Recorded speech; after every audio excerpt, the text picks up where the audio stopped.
So, ayan guys, mainit na yung ating kawali. Lalagyan na natin ng vegetable oil.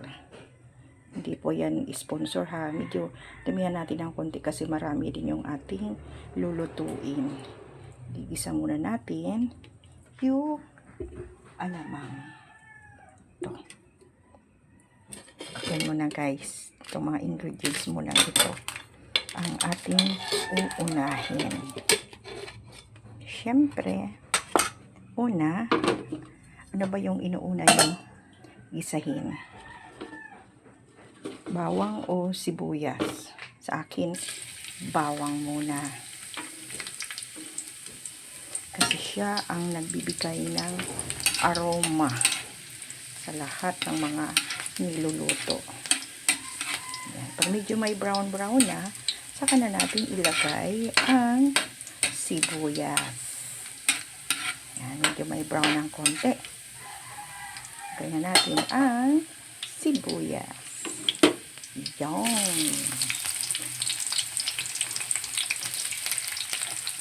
Pag medyo naghiwa-hiwalay na rin yung mga sibuyas, saka natin isusunod ang alamang. Yan, naghiwa-hiwalay na. Nakikita nyo. So, paglagay ng alamang, medyo ano-ano tayo ng konti. Do distansya ng konti. Kasi, nagtitilamsik yan. Nagtitilamsik yan. So, yan ito.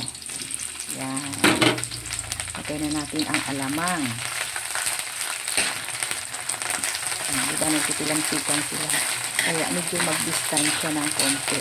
Hintayin natin na medyo magpula-pula ang alamang bago natin ilagay ang ampalaya. Kita nyo, nagtitilamsikan ang mga alamang, mga buhay pa.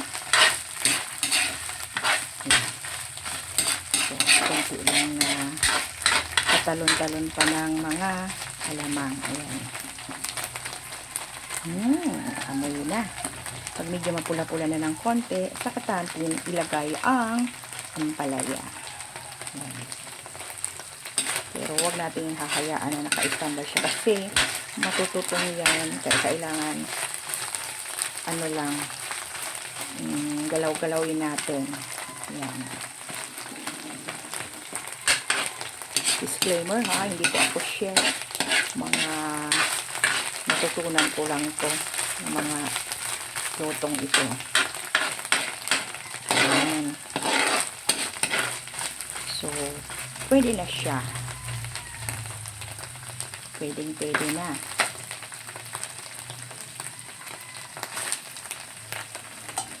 Halika. Ayan. At habang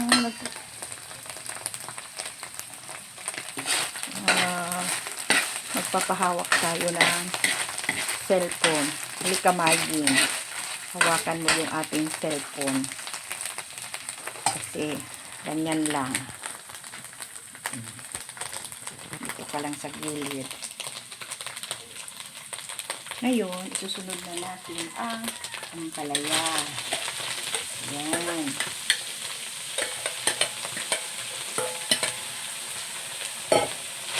Halo-halo. Kapalaya pala, pagkatapos natin ibabad sa mainit na tubig. At syempre, dagdagan na natin ang apoy. Bago natin pala ilagay, yung kanina nakababad siya sa tubig na mainit, na may asin, hinugasan natin siya ulit. Tapos, pinag-drain. Tapos, ito na siya. So, hihintayin natin yan na medyo sumambot pa ng konti na kasi yung ampalaya may katas siya na kusang lumalabas guys. Kaya hindi na natin siya kailangang lagyan ng tubig kasi meron siyang katas na kusang lumalabas para mas lalong maano siya, masustansya. Yan. Sinishare ko lang po sa inyo ito. Ito ay base lang naman sa aking mga experience. At pag ako nagluluto ng ampalaya, gusto ko ay yung crunchy siya.